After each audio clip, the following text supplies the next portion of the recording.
So today po, we will be discussing about Republic Act number 9745, an act penalizing torture and other cruel, inhuman, and degrading treatment or punishment and prescribing penalties, therefore, otherwise known as the Anti-Torture Act of 2009. So ano po ba ang torture? Nakapaloob ang definition ng torture sa Section 3 ng batas na nagsasabing ang torture ay isang labis na pagpapahirap at isang intentional na akto ng person in authority or agent of a person in authority na nagdudulot ng matinding sakit o pagdurusa sa isang tao. So klaro po na ang tinutumbok ng Republic Act 9745 ay yun po mga otoridad na nangaresto, nanghuhuli o nagde-detain ng akusado sa krimen. So ang torture daw po ay isinasagawa sa tatlong paraan. Panguna po upang mapaamin ang isang tao sa isang bagay o para po makakuha ng impormasyon. Pangalawa, punishing him or her for an act that he or she or a third person has committed or is suspected of having committed. So sinasagawa rin daw po ito upang parusahan ang isang tao sa ginagawang pagkakamali o pinagsuspetsang ginawa niya o ng ibang tao. At ang pangatlo po, intimidate or coerce him or a third person or for any reason based on discrimination of any kind. So ginagawa rin daw ang torture para takutin o pamimilit sa isang tao o iba pang tao sa anumang dahilan batay sa diskriminasyon ng anumang uri. So bukod po sa torture, meron rin po tayong tinatawag na other cruel, inhuman, and degrading treatment or punishment. So pinagbabawal din po ang iba pang pagmamalupit at hindi makataong pagtrato o parusa na isinasagawa ng person in authority or agent of a person in authority sa kanyang naaresto kapag ito daw po ay nagdudulot ng matinding pagdurusa o labis na kahiyan sa kanyang naaresto. So may dalawang kinds po ang torture. No, ito po ay ang physical torture and mental or psychological torture. So nakapaloob po ang dalawang uri ng torture sa Section 4 ng Republic Act 9745. So unahin po nating i-discuss ang physical torture. Ang physical torture po ay ang pagtrato o parusa na ginagawa ng isang person in authority or agent of a person in authority sa isang taong nasa kanyang kustodya, yung naaresto niya po. At ito daw po ay nagdudulot ng kapansanan, disability o pinsala sa isa o anumang bahagi ng kanyang katawan. So, okay, physical torture causes severe pain, exhaustion, disability or dysfunction of one or more parts of the body.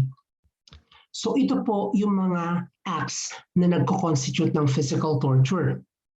Una po, kapag ang naaresto ay pinapalo, inuuntog ang ulo, binubugbog, tinatadyakan, hinahampas ng batuta o manggo ng baril o rifle butt, o kapag siya daw po ay nilulundagan sa tiyan. Pangalawa po ay food deprivation, kapag ang naaresto daw po ay hindi pinapakain, o kaya naman pinipersa po siyang pakainin ng panis na pagkain, dumi ng hayop o tao, o iba pang bagay o kemikal na hindi kinakain ng tao. Pangatlo po is electric shock kapag siya daw po ay kinukuryente. Pang-apat po, cigarette burning. Kapag siya ay pinapaso ng sigarilyo, pinapahira ng sili o mga chemical sa mucous membrane tulad ng mata at bibig o iba pa, at kapag siya daw po ay pinapahiran ng asido o maanghang na bagay sa kanyang mga sugat. Panglima po, kapag ang kanyang ulo daw po ay inilulubog sa tubig o kaya sa tubig na may halong ihi, suka o mga dugo hanggang sa siya ay masusuffocate na po o nahirapan ng makahinga. Pang-anim po, kapag siya daw po ay itinali o sa pilitang iginapos sa posisyong nagdudulot ng matinding pagod at ngawid, no? Being tied or forced to assume fixed and stressful bodily position. So pang-7 po is rape and sexual abuse. Kapag siya daw po ay ginahasa o may pang-aabusong sexual tulad ng pagpasok ng mga foreign objects sa ari at butas ng kanyang puwet o kaya naman po kapag kinukuryente yung kanyang ari. So pang-8 naman po ay yung mutilation, no? Ang pagputol ng mahalagang bahagi ng kanyang katawan tulad ng kanyang genitalia or ari, tenga, dila or iba pa po. So pang-9 po is dental torture or the forced extraction of the teeth. Kapag ang naaresto daw po ay pwersahang binunot yung kanyang ngipin. Pang-10 naman po, pulling out of fingernails kapag hinuhugot ang kanyang mga kuko. Pang-number 11 po, harmful exposure to the elements such as sunlight and extreme cold kapag siya po ay ibinalad sa tumitirik na araw o nilagay po siya sa isang lugar na sobrang lamig.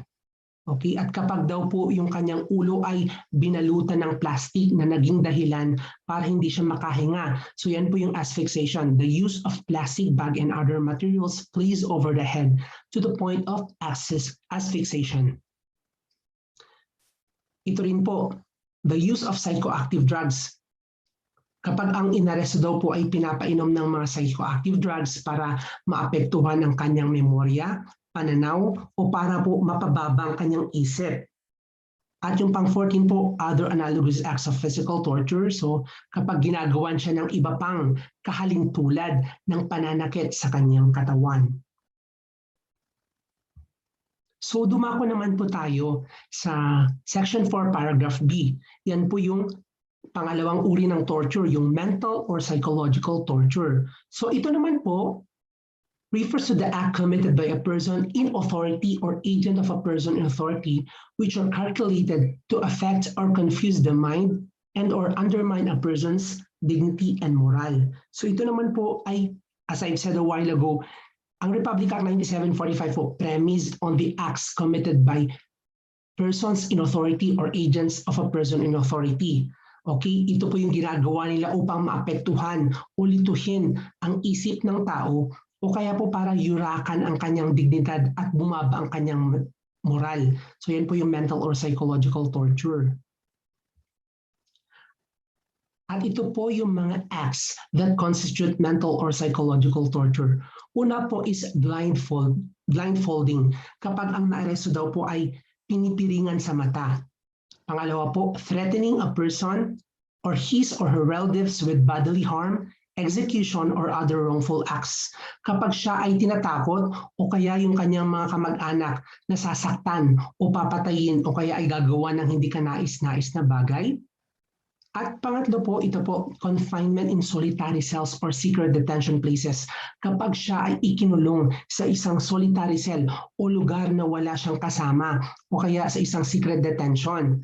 So I highlighted this portion because the Raxabago Police Station of the Manila Police District was once put into bad light because of this, no? Pero na-dismiss na po yung isinampang kaso sa kanila. So ang isa pa pong klase ng mental or psychological torture ay yun pong kapag ang naaresto ay nakaranas ng napakahabang interrogasyon, prolonged interrogation. At ito po, I highlighted this once again, preparing a prisoner for a show trial, public display or public humiliation of a detainee or prisoner. Yan po yung panglima. Kapag ang inaresto daw po ay iniharap sa media o kaya ipinakita o prinisensya sa publiko na nagdudulot ng kanyang kahihiyan sa publiko. Okay, ito po ay pinagbabawal. Huwag na huwag po natin gagawin ito na ipresenta sila before the media, parading the suspects before the media because that will constitute a violation of 9745. It's considered as a mental or psychological torture. At may policy rin po ang PNP na bawal ipresenta ang mga suspects before the media. Ito yung policy prescribing the presentation or non-presentation of suspects to the media dated October 7, 2008 that was signed by Police Director General Jesus A. Versosa, then Chief PNP. So kapag nilabag daw natin ang policy na ito, may administrative sanction. And it states, the PNP personnel found violating this guideline shall be administratively charged for less grave neglect of duty pursuant to Rule 21 of NAPOLCOM Memo Circular 2007-001. So sana po ay isa puso at isa-isip natin ito palagi na huwag nating i-represent sa media ang mga suspects. This is also premised on the constitutional right of the accused to be presumed innocent until proven guilty. So dito naman po, another act of mental or psychological torture kapag siya ay bigla ang inilipat mula sa isang lugar papunta sa isa pang lugar para paniwalain na siya ay papatayin. So causing unscheduled transfer of a person deprived of liberty from one place to another, creating the belief that he or she shall be summarily executed. Pang-7 po, maltreating a member of a person's family. No, kapag minamaltrato ang kanyang pamilya. And then, we also have causing the torture sessions to be witnessed by the person's family, relatives, or any third party kapag ipinapakita sa kanya ang pagmamaltrato o pagtotorture sa kanyang pamilya. So kapag hindi daw rin po siya pinapatulog o kaya hindi siya pinapahintulutang makapagpahinga, so that's denial of sleep and rest, that's considered as mental or psychological torture. So ito rin po highlight ko. Shame infliction, such as stripping the person naked, parading him or her in public places, shaving the victim's head, or putting marks on his or her body against his or her will. Kapag siya po ay inilalagay sa kahihiyan tulad ng pinaghuhubad siya, o kaya naman po pinaparada siya sa public places, o kaya po pag kinakalbo siya o nilalagyan siya ng tattoo na labag sa kanyang kalooban. And then other analogous acts of mental or psychological torture kapag ginagawan siya ng iba pang tulad ng mental or psychological torture. So maliban po sa torture, may tinatawag din tayong iba pang karumal-dumal, di makatao at napakababa na pagtrato at pagpaparusa. These are other cruel, inhuman, and degrading treatment or punishment. Kapag ito daw po ay nagdulot ng matinding pagdurusa o labis na kahiyan sa naaresto. Now we proceed with the case study. Okay, it was highlighted in a news article. No? So in July 18, 2019, 4 police officers were captured, hog-tied, tortured, and summarily executed by NPA rebels. According to reports, it was the second biggest casualty suffered by the police in their internal security operations in Negros Oriental since 2017, where 6 policemen and a civilian were killed by the NPA. So, questions. If you are the police investigator, what case will you file against the NPA? Can you file a case of torture or Republic Act 9745 against them? So the answer is no. You cannot file a case of torture under Republic Act 9745 against the NPA because, as we've said in the preliminaries, Republic Act 9745 only covers the acts committed by state actors or persons in authority and their agents that constitute torture or other cruel, inhuman, or degrading treatment or punishment. So yun pong mga NPA, yun pong Abu Sayyaf, yun pong mga terorista, they are not state actors, okay? They are non-state actors, okay? So, ano po yung pwede nating ikaso sa mga non-state actors na lumalabag sa mga, or yung mga nakocommit po ng mga atrocities, okay, mga terroristic acts. So, we can file a case of murder under Revised Penal Code, o kaya naman po yung Republic Act 9851 or the Philippine Act on International Humanitarian Law, genocide or crimes against humanity, or yung IHL, the Law of Armed Conflict, yung International Humanitarian Law. Yun po kasi pong Republic Act 1951, that's the Philippine Act or the Philippine version of the IHL. So, ayan po. Nakasaad naman sa Section 6, freedom from torture and other cruel, inhuman, and degrading treatment or punishment is an absolute right, no? So, nakasaad dyan na hindi maaaring ikatwiran ang giyera, banta ng giyera, public emergency o kaya order of battle para mag-torture ang isang person in authority or agent of a person in authority. You cannot invoke it as a justification. You cannot invoke state of war, threat of war, internal political instability, public emergency, or order of battle para po makapag-torture ka. So those are not justified. Those reasons are not justified under Section 6. So nakasaad naman po sa Section 7 ng batas na bawal mag-maintain ang law enforcement agencies ng secret detention places, solitary confinement, incommunicado, or other similar forms of detention kung saan maaaring maganap ang torture. Dapat din daw po updated din ang list ng custodial or detention facilities ng AFP, PNP, and other law enforcement agencies, and it must be made available to the public at all times. Kailangan din silang mag-submit ng periodically ng copy ng list sa Commission on Human Rights. So pati po yung regional offices ng PNP at AFP and other law enforcement agencies, they need to submit the list sa respective regional offices ng Commission on Human Rights. So ano po bang penalty sa mga otoridad na lumalabag sa Republic Act 9745?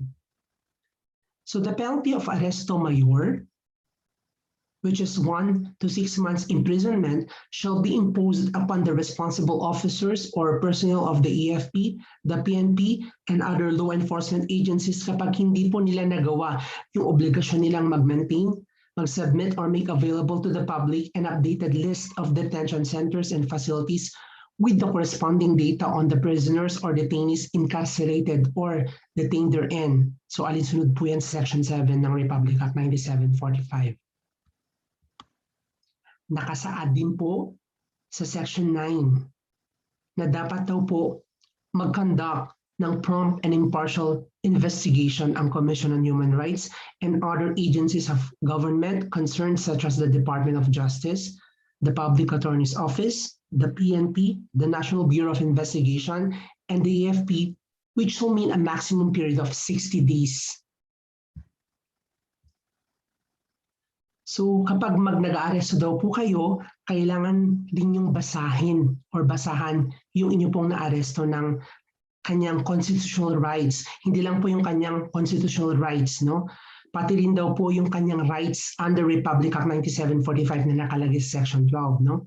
Which is the right to demand physical examination by an independent and competent doctor, preferably of his or her own choice. So nakalagay rin po dyan na if such person cannot afford the services of his or her own doctor, he or she shall be provided by the state with a competent and independent doctor to conduct physical examination. So sino po ba ang criminally liable under the law? So ito po yung mga sumusunod. Sino mang tao na may aktual na partisipasyon sa torture? Pangalawa po, mga opisyal na nagbigay ng utos para isagawa yung torture. And third, yung mga immediate officers na nagpapabaya o kinukumpinsi ang subordinates na nag-commit ng torture.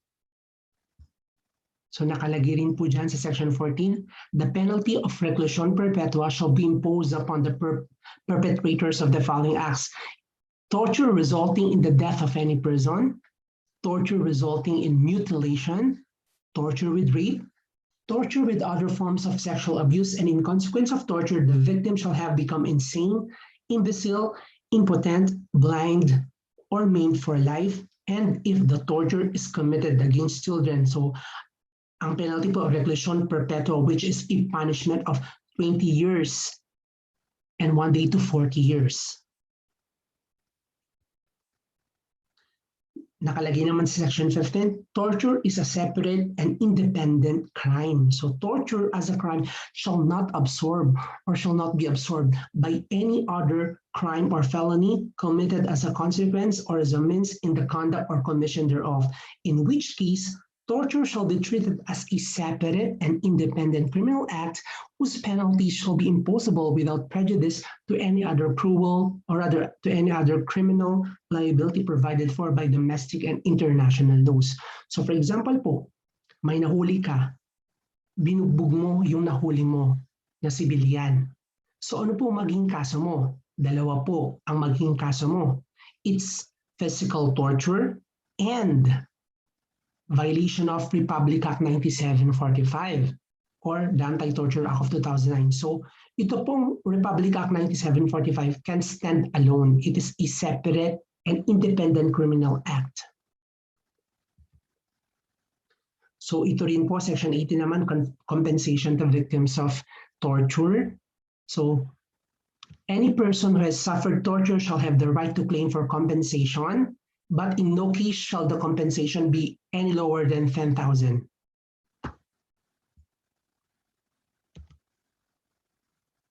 So the relentless fight against illegal drugs, criminality, and corruption will continue to be the focus of the Philippine National Police.